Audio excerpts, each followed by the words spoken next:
Di suatu zaman yang jauh di balik padang pasir yang luas, ada sebuah negeri bernama Darul Andalus yang terkenal bukan karena kekayaannya, melainkan karena masalahnya yang tak habis-habis.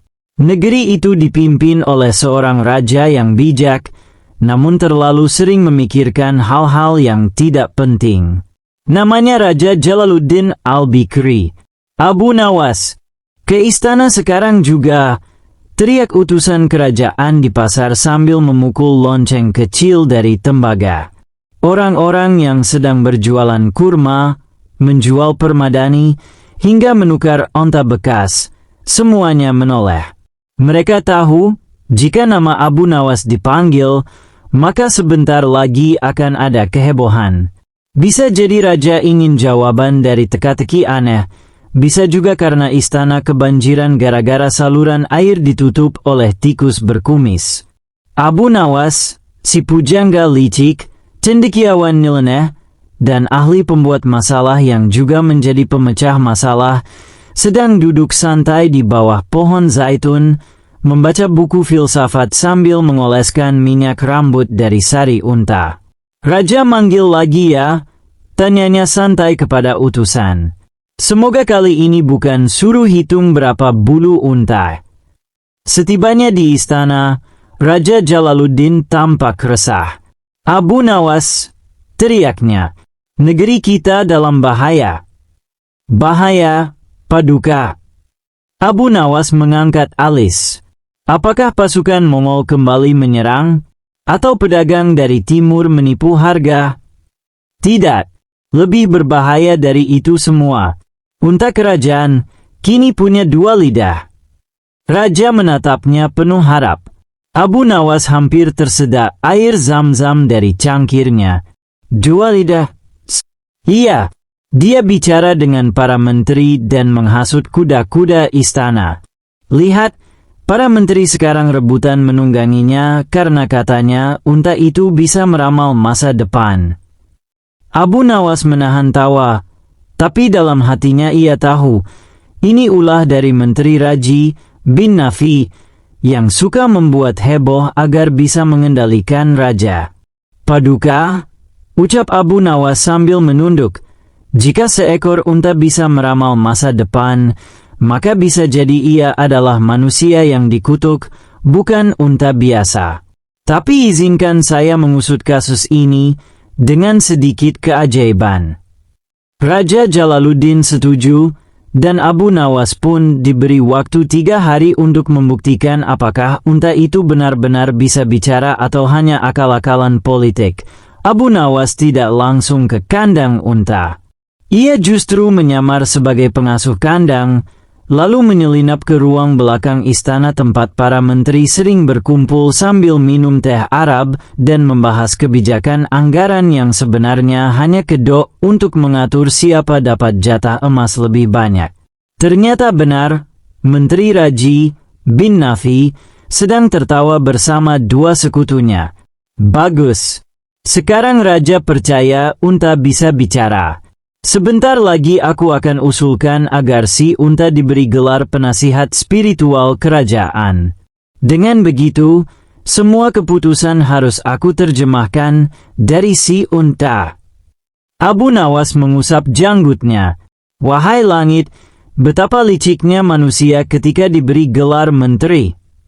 Namun alih-alih langsung melaporkan, Abu Nawas punya rencana yang lebih gila. Abu Nawas pergi ke pasar, membeli seekor unta biasa. Ia kemudian menyewa 3 penari jalanan, memberi mereka kostum, dan latihan bersama unta untuk menari di hadapan rakyat. Unta itu diberi nama Said Al-Rakas, artinya Tuan Penari. 3 hari kemudian, di tengah lapangan kota, Abu Nawas mengadakan pertunjukan. Wahai rakyat Darul Andalus, saksikan unta yang bisa menari dan memilih pemimpin. Tentu saja, ribuan orang berkumpul, termasuk Raja Jalaluddin. Unta pun menari. Abu Nawas dengan lihai menggerakkan kayu kecil di bawah unta yang tak terlihat, membuat seolah-olah si unta bergerak mengikuti musik. Ketika ditanya, siapa pemimpin sejati negeri ini, unta itu mengangkat kaki ke arah raja. Semua bersorak, "Hebat! Unta ini lebih pintar dari menteri-menteriku," kata raja bangga. Abu Nawas tersenyum. "Tapi tunggu, Paduka. Bukankah itu artinya unta kerajaan yang bicara itu hanyalah tipuan belaka?" Raja mengangguk. "Aku mengerti sekarang. Jika unta bisa diajari menari dan memilih pemimpin, bisa jadi ia juga bisa diajari bicara. Tapi hanya manusia yang menaruh kata-kata di mulut hewanlah yang sebenarnya berlidah dua." Menteri Raji memucat. "Pengawal, tangkap menteri yang mencoba memperdaya hewan dan kerajaan," perintah raja. Dan sekali lagi, Abu Nawas menyelamatkan negeri dengan cara yang paling aneh. Beberapa minggu setelah peristiwa unta berlidah dua, Raja Jalaluddin mengalami mimpi aneh. Dalam mimpi itu, ia duduk di atas gunung kurma yang runtuh satu persatu, sementara suara dari langit berkata, "Yang tamak akan terguling, yang jujur akan berdiri." Pagi-pagi, ia langsung memanggil seluruh penasihat mimpi, tukang ramal, hingga dukun istana. Tapi semuanya hanya memberi tafsir yang rumit. "Ampun Paduka, mimpi itu pertanda Anda harus menikahi putri dari utara," kata dukun pertama. "Tidak, Paduka, itu isyarat kerajaan akan diserbu oleh bangsa Badui bermata satu," kata penasihat kedua. Raja pun gelisah. Akhirnya, nama Abu Nawas dipanggil lagi. Kali ini, raja menatapnya lebih serius. "Abu Nawas, aku bermimpi aneh. Jika kau bisa menjelaskan maksudnya dengan sederhana, aku akan memberimu 100 dinar. Tapi jika tidak, kau akan dihukum berdiri semalaman di tiang istana dengan hidung dicat merah." Abu Nawas menghela napas. "Wahai raja, izinkan aku tidur semalam. Besok aku akan datang dengan mimpi jawabannya." Keesokan paginya, Abu Nawas datang dengan muka datar. "Paduka," katanya sambil membungkuk, "aku pun bermimpi semalam." "Apa mimpimu, Abu Nawas?" "Aku bermimpi bahwa Paduka berubah menjadi seekor burung merak yang sombong, lalu diterpa badai dan semua bulunya rontok. Namun saat semua orang mentertawakan, ada satu anak kecil yang datang dan berkata, 'Tuan Raja, burung itu tetap indah meski tak berbulu. Karena yang utama bukan bulunya, tapi hati mulianya.'" Raja terdiam. "Itu maksudnya apa?" tanyanya sambil meneguk anggur delima. "Artinya, Paduka harus menanggalkan segala kesombongan dan pencitraan, karena kebenaran tak butuh hiasan. Sama seperti mimpi Anda, gunung kurma runtuh karena terlalu banyak diambil. Yang tamak akan terguling, yang jujur, seperti anak kecil dalam mimpiku, akan berdiri." Raja tersenyum, lalu tertawa. "Engkau menyindirku tanpa membuatku marah. Itu bakat langka." Dan benar, Abu Nawas menerima 100 dinar dan juga tugas baru. Menteri yang tidak senang dengan kepintaran Abu Nawas bersekongkol membuat teka-teki baru yang mustahil. "Paduka," kata mereka, "jika Abu Nawas benar-benar bijak, mintalah dia menimbang angin. Bukankah angin juga ciptaan Tuhan?" Raja pun tertawa senang. "Tugas berikutnya, Abu Nawas, kau harus menimbang angin di pasar utama.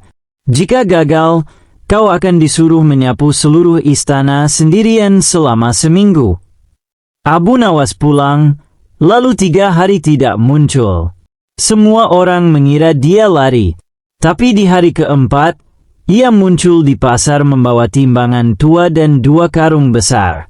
Orang-orang pun berkumpul. "Wahai rakyat Darul Andalus, hari ini aku akan menimbang angin." Ia meletakkan karung kosong di timbangan, lalu berkata, "Sekarang Tiup angin dari barat. Seorang anak meniup. Karung sebelah kanan berkibar. Sekarang, tiup dari timur. Karung kiri berkibar. Timbangan pun sedikit miring.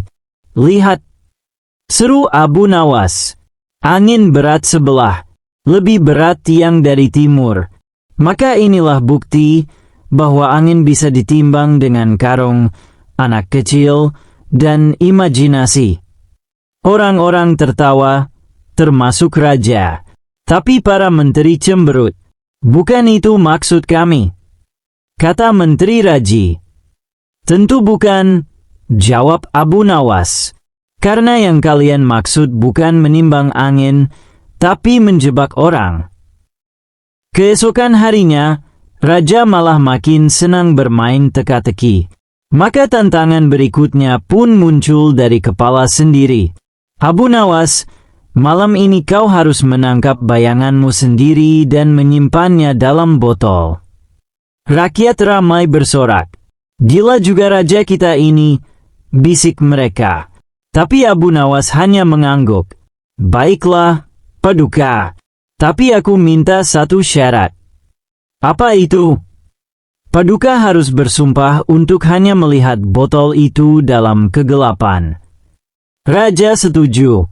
Malam harinya, Abu Nawas membawa sebuah botol tertutup ke hadapan raja, lalu memadamkan semua lampu. Ini dia bayanganku, kata Abu Nawas dalam gelap. Dalam botol ini. Raja mencoba melihatnya. Tapi tentu saja, tidak kelihatan apa-apa. Kenapa tidak terlihat? Karena bayangan hanya bisa ada jika ada cahaya. Maka Paduka harus percaya. Seperti kejujuran, bayangan juga hanya bisa ditangkap oleh cahaya, tapi tak bisa disimpan dalam gelap. Jika Paduka melihatnya, maka Paduka sudah cukup bijak. Dan entah bagaimana, raja mengangguk dalam-dalam. Tergelitik oleh kepintaran Abu Nawas, raja mengumumkan hari baru, festival sehari tanpa kebohongan. Siapapun yang tertangkap berbohong akan disiram air kuda dari sumur tua, kata raja sambil tertawa. Abu Nawas pun menjadi pengawas jujur hari itu. Ia berjalan keliling kota, membawa papan tulis bertuliskan, siapa yang jujur akan ditanyai pertanyaan yang jujur pula. Ia bertemu seorang pedagang kain. Apakah kau pernah mengurangi ukuran kain demi untung? Tidak pernah, kata si pedagang cepat. Abu Nawas tersenyum. Kalau begitu mari kita ukur. Ternyata ukuran kain lebih pendek 2 jari. Maaf, siapkan dirimu disiram. Lalu seorang ibu-ibu datang. Aku tak pernah mencubit anak tetanggaku. Siapa nama anak tetanggamu? Ali. Padahal semua tahu namanya Hasan. Kau bahkan tidak tahu nama korbannya. Air kuda pun disiapkan. Satu kota basah kuyup oleh kejujuran. Tapi di akhir hari, semua tertawa.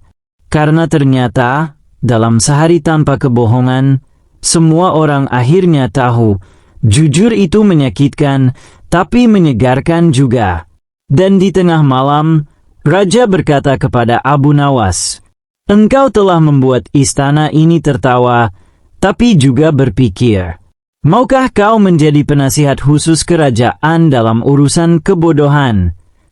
Abu Nawas menjawab, dengan syarat, aku boleh terus berpura-pura jadi orang bodoh, agar para pintar tidak merasa terancam. Pasar Zubair, pusat perdagangan di Darul Andalus, tiba-tiba ramai oleh teriakan seorang wanita paruh baya. Celaka! Cincin emasku palsu. Pedagang itu menipuku. Seketika kerumunan berkumpul. Pedagang bernama Usman, dikenal licik dan lihai bicara, berdalih, salah sendiri tidak tahu membedakan emas asli dari loyang. Namun si wanita bersumpah bahwa cincin itu berasal dari koleksi lamanya dan hanya dibawa untuk diganti batu permatanya. Akhirnya, kasus itu sampai ke telinga raja.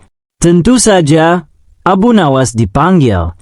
"Abu Nawas, bagaimana caramu menyelesaikan kasus ini?" tanya raja sambil memainkan gelang kaki keledainya yang aneh. Ya, raja sedang terobsesi pada mode hewan. Abu Nawas menjawab, "Saya ingin meminjam timbangan terbesar di kerajaan." Keesokan harinya, seluruh pasar diundang untuk menyaksikan pengadilan emas. Di hadapan orang banyak, Abu Nawas memerintahkan agar semua emas milik si pedagang ditimbang dengan teliti. Lalu ia meminta 1 kendi air panas. Ia mengambil cincin yang katanya palsu dan mencelupkannya ke dalam kendi. Tak lama kemudian, air berubah keruh dan mengeluarkan bau menyengat. "Perhatikan," seru Abu Nawas. "Emas tidak larut dan tidak bau. Ini campuran timah dan kuningan." Pedagang Usman panik. Tapi Abu Nawas tidak berhenti di situ. Ia mengambil potongan emas dari timbangan dagang Usman dan memasukkannya ke dalam kendi. Air kembali berubah warna. "Seluruh emasmu palsu." Maka bukan hanya ibu ini yang tertipu, mungkin seluruh pasar telah menjadi korban. Raja marah besar. Usman dihukum kerja paksa di pabrik karpet selama 5 tahun. Dan Abu Nawas diminta untuk memeriksa ulang semua pedagang emas. Karena banyak pedagang mulai waspada dan saling menutupi kesalahan, Abu Nawas memilih metode yang berbeda. Ia menyamar menjadi seorang pengemis bisu. Dengan pakaian compang-camping dan kain penutup mulut, ia berjalan dari toko ke toko sambil menunjuk ke potongan emas dan menunjukkan isyarat ingin menjual. Sebagian besar pedagang menolak atau menawar dengan harga sangat rendah, seolah mengejek. Tapi satu pedagang tua menyambutnya, memeriksa emas itu dengan teliti, dan bahkan membayar lebih tinggi dari taksiran. Abu Nawas pun menuliskan di pasir, "Kenapa Anda berlaku jujur padahal saya bisu dan tak bisa mengadu?" Pedagang itu menjawab, "Karena Tuhan tak pernah bisu." Keesokan harinya, Abu Nawas mengungkapkan penyamarannya dan memberi penghargaan kepada pedagang jujur itu di hadapan raja. Raja pun menetapkan, setiap tahun, pedagang paling jujur akan diangkat sebagai penasihat dagang istana. Dan pasar Darul Andalus pun perlahan mulai bersih dari penipuan, namun kebahagiaan itu tidak lama. Suatu pagi, Raja Jalaluddin marah besar. "Celaka! Cincin keramatku hilang, yang diwariskan dari kakek ke ayahku dan kini padaku, Raja sejati Darul Andalus." Para penjaga geger. Semua pelayan diperiksa, tapi tidak ditemukan apa-apa. Abu Nawas pun dipanggil. "Jika dalam 3 hari cincin itu tidak ditemukan, aku akan menggantinya dengan cincin hidung dari besi," ancam raja. Abu Nawas hanya mengangguk dan berkata, "Saya tidak butuh 3 hari. Cukup 1 malam. Tapi saya perlu 1 ember susu dan seekor ayam hitam." "Untuk apa?" "Untuk ritual mimpi," jawab Abu Nawas penuh misteri. Raja mengangguk dengan ragu. Malam itu, Abu Nawas mengumpulkan semua pelayan, penjaga, dan menteri yang pernah masuk ruang tidur raja selama seminggu terakhir. Di tengah ruangan gelap, hanya ada 1 lentera kecil, 1 ember susu, dan 1 ayam hitam yang diikat tali. "Ini ayam sakti," kata Abu Nawas. "Barang siapa yang mencuri cincin, jika menyentuh ayam ini, maka tubuhnya akan gatal semalaman dan terbakar." Satu persatu disuruh menyentuh ayam dalam gelap. Lalu mereka duduk menunggu hasilnya. Paginya, Abu Nawas berkata, "Sekarang, semua tunjukkan tangan masing-masing." Dan benar saja, semua tangan bau ayam kecuali 1 orang, pelayan muda bernama Hayyam. "Tangannya bersih," kata Abu Nawas, "karena dia tidak menyentuh ayam, takut ketahuan. Vayyam gemetar. Ampun, Tuan. Saya hanya meminjam. Saya ingin membuat cincin tiruan untuk tunangan saya agar terlihat bangsawan. Cincinnya pun ditemukan, disimpan di bawah kasur dalam kotak perak. Raja nyaris menampar pelayan itu, tapi Abu Nawas mencegah. Paduka, maafkanlah dia, karena jika tidak, saya harus menceritakan bagaimana Paduka dulu mencuri cincin paman Anda demi melamar Putri Fatimah. Raja langsung tertawa.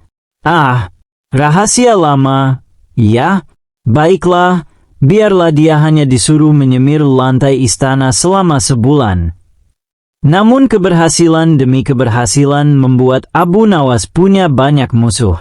Sekelompok menteri iri, pedagang yang pernah dibongkar kebohongannya, dan bangsawan malas mulai membentuk kelompok rahasia anti Abu Nawas. Mereka menyusun rencana untuk menjatuhkannya. Pemimpin kelompok itu adalah Menteri Abid bin Salaf, yang sangat percaya bahwa logika harus tunduk pada adat dan status.